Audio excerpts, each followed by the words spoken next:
So it's a great pleasure to be here today with Dr. Keith Bell, who was Igneous Petrologist here at Carleton for many, many years and was my predecessor here.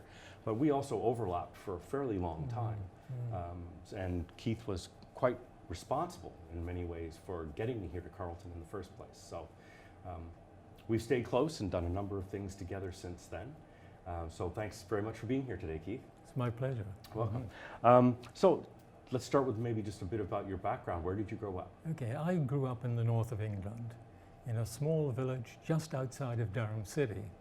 Had I been born 100 kilometers to the north, I'd be Scottish rather than English. So I've got a great affinity for the border country, the country between Scotland and England.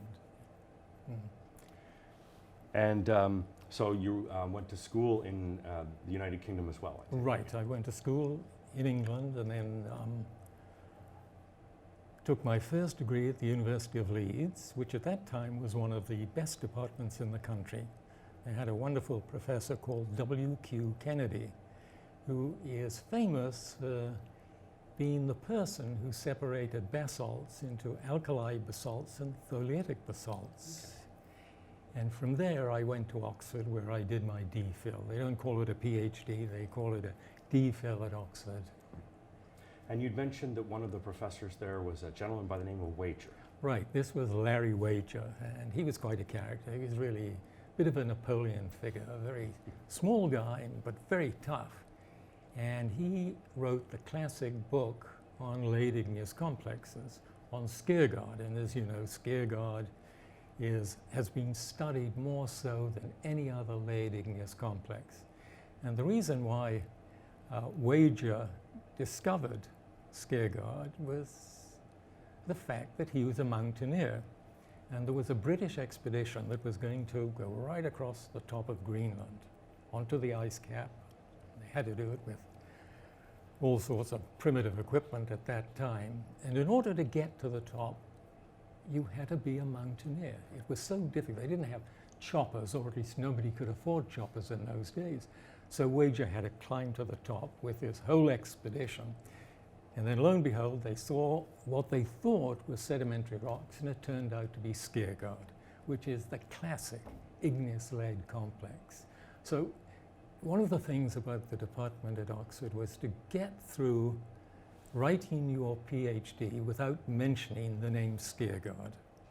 Unfortunately, I failed because one of the samples I used as a standard was from Skaergaard, so it had to be mentioned. So you had a really, really good undergraduate and graduate career, but how did you get interested in earth sciences in the first place? Well, I wasn't one of these kids who loved rocks and collected fossils. When the time came to choose one of the sciences, I looked around and I thought, well, I like to travel, I like to get outdoors, and obviously geology was the place to go. A very interesting point that in those days, and by the way, I'm now celebrating my 53rd year of having a PhD, and believe it or not, in those days they would not allow, at least at the undergraduate level, women to take geology. Really? They thought that it was too tough physically to allow women to, and of course we found it's just the opposite. Some of the toughest geologists that we've got are women. That's right, that's right. And certainly different from our undergraduate classes now. They're about half and half, that's right, men and women. That's right, we had none in our undergraduate classes, yeah. So you finished at Oxford. What got you interested in coming to Carleton? What was it that attracted you to Carleton? I had had a postdoc at the University of Texas, and at that time it was called Harvard on the Range. You know, they had some really outstanding people there. And I got a little tired of the United States, so I went to the University of Toronto in the physics department and did a postdoc, and then of course I had to face the real world and get a job. And I looked around and there were very few departments in Canada. I wanted to go to Canada that had mass spectrometers. And Carleton had two mass spectrometers. One was a gas machine and the other was a solid source mass spectrometer, which interestingly enough was built by two people in the physics department. One of them was Jim Cole, and the other was Doug Menner. Now, Jim Cole had spent his PhD years in Cambridge and had been involved with mass spectrometry, and Doug Menner was very good with instruments. And at that time, Carleton had a superb machine shop run by a guy called Raffler. And because Carleton was associated with CERN and the particle accelerators and particle colliders, Carleton used to build some of the detectors. And because they were doing high precision work like that, they established a wonderful machine shop. So they were able to help Doug and Jim build a mass spectrometer. So that was one of the reasons I came here. Okay. Yeah. So that leads us then, of course, to the first multi-collector mass spectrometer here in Canada that you were able to acquire in 1981, I think it was? It was 1981. We put in an NSERC proposal and we got monies for a multi-collector machine. Now, luckily for me, John Blenkinsop was working with me. John came as, first of all, a postdoctoral fellow to work with me from UBC, and then he was funded by the department as an instructor, research associate. So it was a great time to have somebody with John's skills around. And he really helped Finnegan Matt, the company that made the machine, establish what became one of the great machines. Now, I had the money, and at the outside, there were two groups interested in purchasing a mass spectrometer. One was the group at UC Santa Barbara under George Tilton, and the other was the Geological Survey of Canada. So both of these groups were hovering in the wings, waiting to see whether this machine was going to work or not. And it turned out it was a beautiful machine. And of course, we then went on and later bought an even more advanced machine when Sharon Carr got the money in, 2003. Yeah.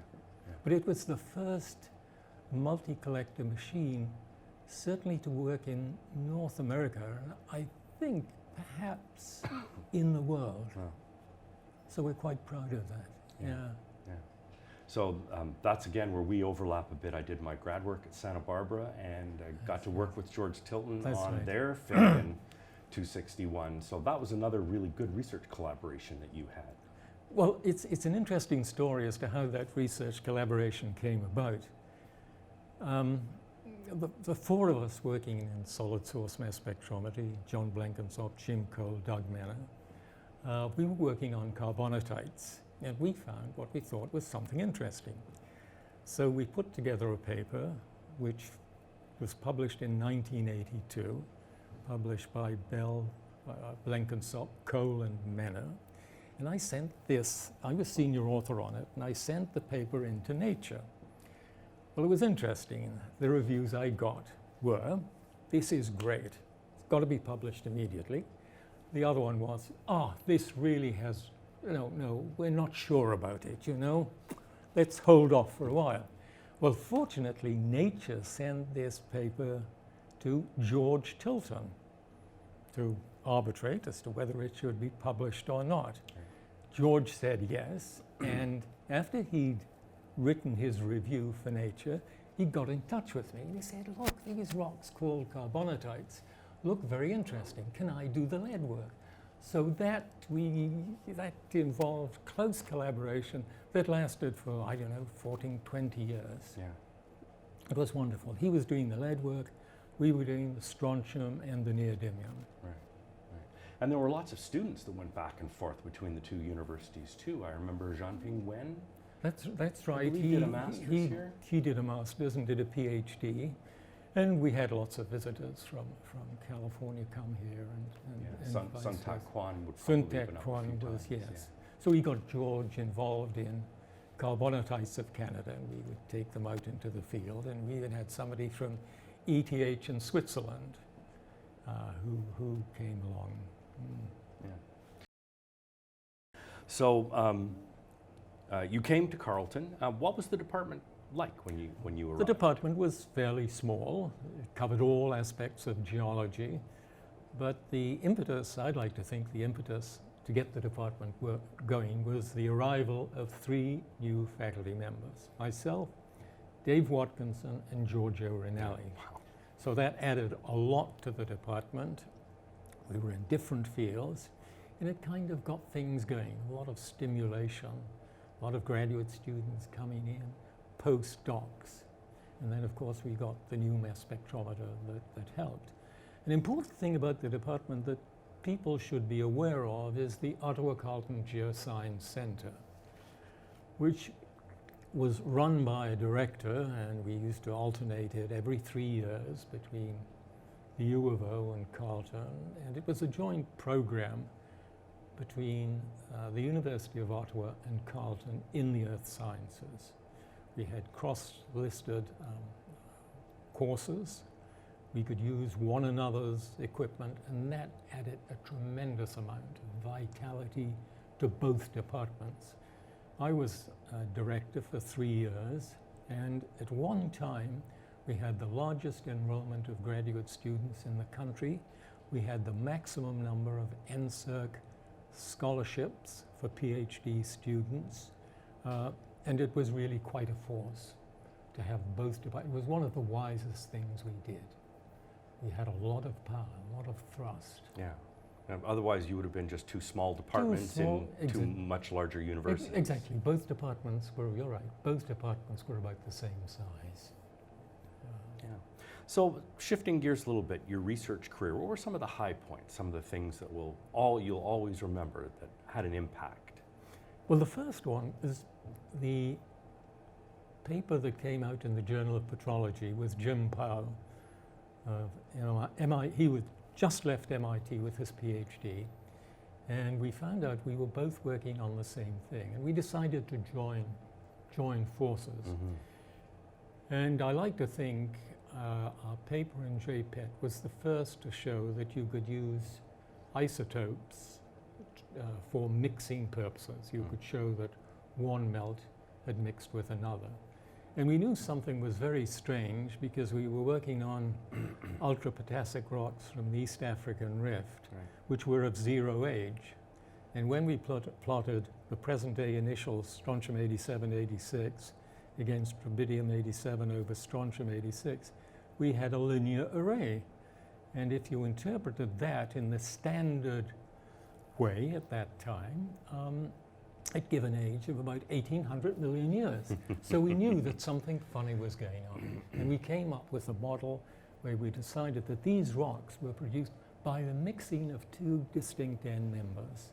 One of them perhaps crust or metasomatized mantle, and the other more standard mantle material.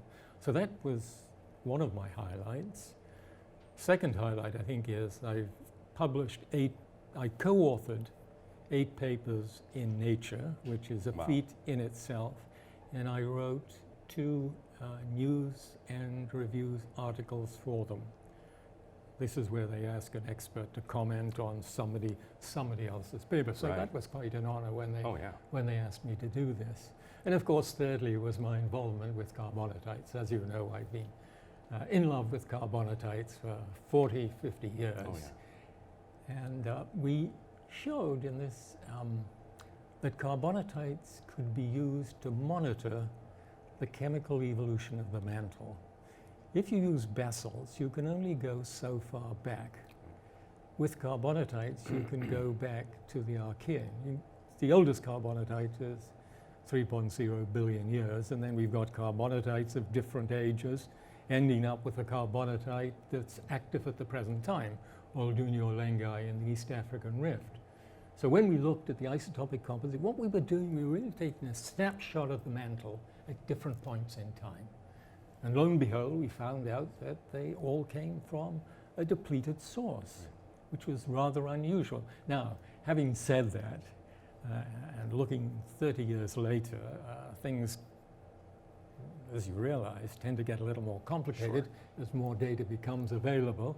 But the model still holds, and then we showed that some of the components, the isotopic signatures that you get in present-day oceanic basalts, can also be found in present-day carbonatites. So it was telling us that parts of the subcontinental upper mantle are isotopically similar to parts of the suboceanic mantle. So those are the three kind of, three things I remember. Right. So carbonatites are scattered all over the planet in different continental land masses. So one of your dreams, of course, being as you know, when you were young, thinking of an earth science career, was to travel a lot. And you've had a lot of really good and interesting international collaborations from your work. Quite a few. Had collaborations with the Indians, and we had an international workshop in India. We were way out in the bush. It was a rather interesting carbonatite because it was associated with a fluorite deposit. And fluorite deposits are rather rare, no matter what rocks they're associated with. So we stayed on this mine, and that led to several papers coming out on this one particular Indian carbonatite. Then I did work with the Russians, and I was invited to go to, it was then Leningrad State, it's now St. Petersburg University, as a visiting professor. And they took me to the Arctic, the Russian Arctic. And I think I was the first Western geologist to be allowed to collect rocks from this area. The reason was that the Soviets had these rather large nuclear-powered submarines, the Typhoon-class submarines, and they were tethered along the shores of the White Sea, and we were in that area. Okay. And I know the KGB had refused me permission to visit Kola. Fortunately, I was on the express going north, and I managed to get in to collect these fascinating rocks. So that was a highlight. That was really another highlight of my career, working on these rocks that nobody else outside of Russia had. And even the Russian geologists were amazed that I'd been allowed to collect.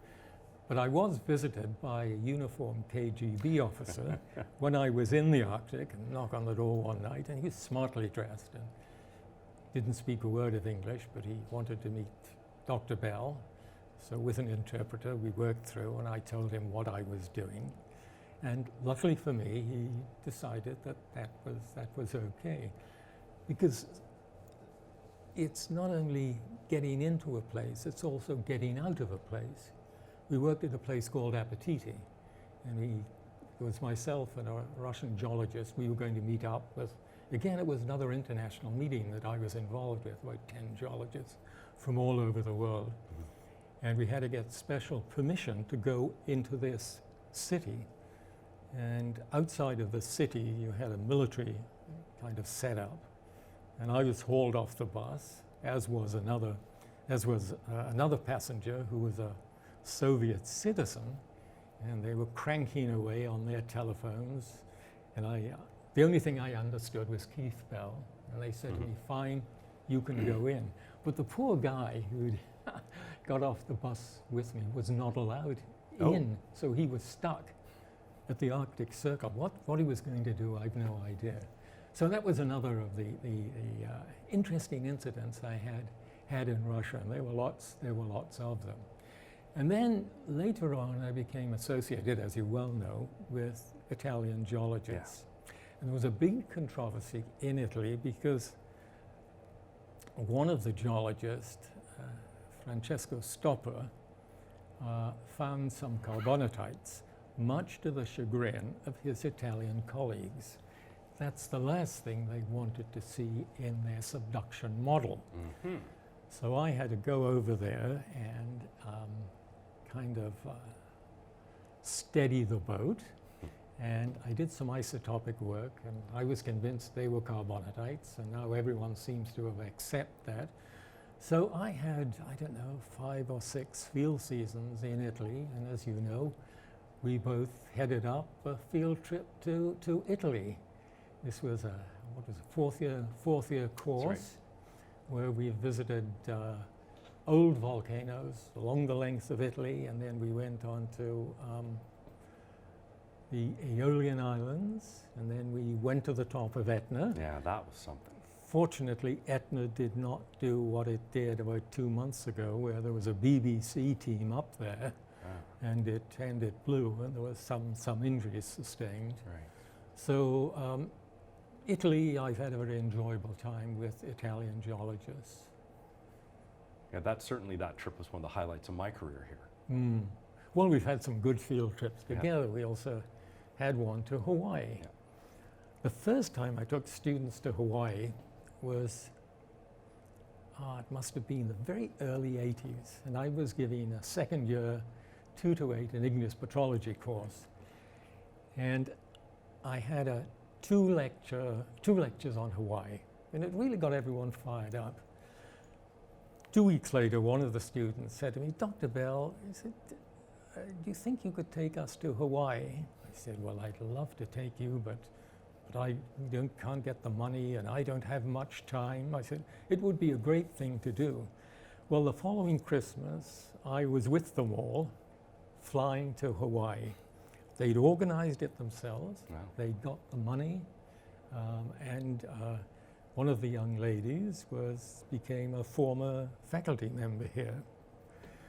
So that was the first time. The second time, we organized this trip to Hawaii, Yeah. which really was quite an astonishing trip. It was. And fun. Al Donaldson was with us. And Al Donaldson was there, you're right, yeah. Now, in addition to those field trips, with Al Donaldson, I used to go every year to Northern Ontario. And it was quite interesting for a person like myself who's interested in carbonatites, not in Proterozoic igneous rocks, nor Proterozoic sediments.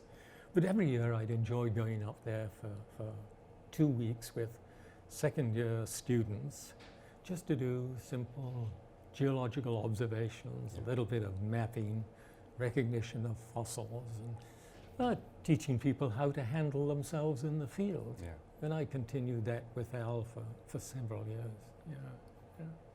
Yeah. Unfortunately, I only got one chance to go up, but it was fun. Really enjoyed that. Any recollections of past faculty members here? Well, the person who founded the department was quite an interesting character. His name was Patrick Arthur Hill, a little eccentric, and very keen. I remember he had this one thing on grammar in papers, and if he read somebody's paper and the grammar wasn't correct, he would take great pains to point out that the grammar wasn't, up to what it should be. But he was a delightful guy. And then the next senior person who took over from Patrick as chairman was Ken North. Mm-hmm. You could describe Ken as a very blunt Yorkshireman, and I think that sums him up. He was a very good friend of a person who joined the department, Ray Yo. Ken, I think, had worked for Chevron. He was in the oil business for several years. Another person I'd like to mention is John Moore. John Moore came from MIT to Carleton on a postdoctoral fellowship and then became a faculty member. And John was a superb metamorphic petrologist. He not only understood the chemistry of metamorphic rocks, but he was a very good field geologist. And many of the students, he produced some very good students that left the department. So in retirement, you've started up a budding artist career. Well, let me tell you, when I was younger, I was considered to be something of a child prodigy. And up until the age of 12, the idea was that I would become an artist. And I suddenly realized, even at those tender years, that to make a living out of art, you didn't have to be good, you had to be brilliant. So I went from one side of the brain to the other side of the brain to get into science. But for all of the time I've been a scientist, I've been interested in art, not only art as a subject to study, but also I was involved with art. I do oil paintings and watercolors and block prints. So when I retired, I got myself a studio, and I spend most of my weeks producing block prints. Now, block prints, I don't know whether you remember lino cuts at school. Did you ever do lino cuts where you take a block of lino or a block of wood, and what you want to be white, you shave away so that the ink only sticks to the surface. To the surface. Yeah. Okay. And my highlight, I did have a highlight in my artistic career, was the fact that I had a solo exhibition at the National Arts Centre. And what I liked to do was portraits. And I did about 15 portraits of musicians, either conductors, instrumentalists, composers. And I had an exhibition in the main hall of the National Arts Centre for about a month.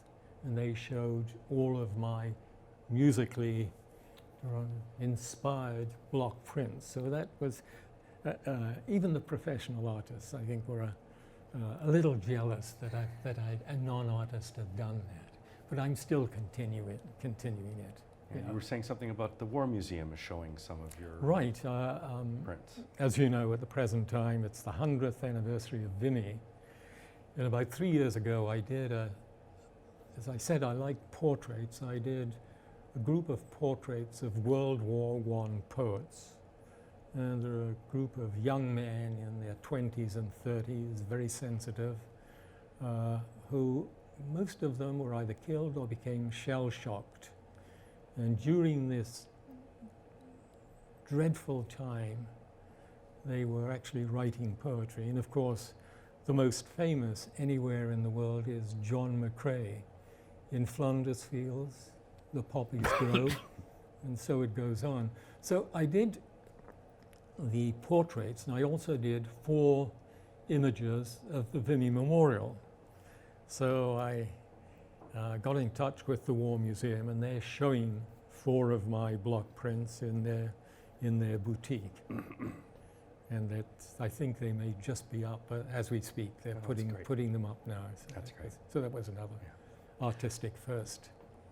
Well, thanks a lot, Keith. I appreciate you taking your time to talk with us today about your career at Carleton and what you're up to these days. And thanks very much. Well, thanks, Brian. I couldn't think of anyone else I'd want to do the interview with. Great. Thank you. You're welcome. Thank you.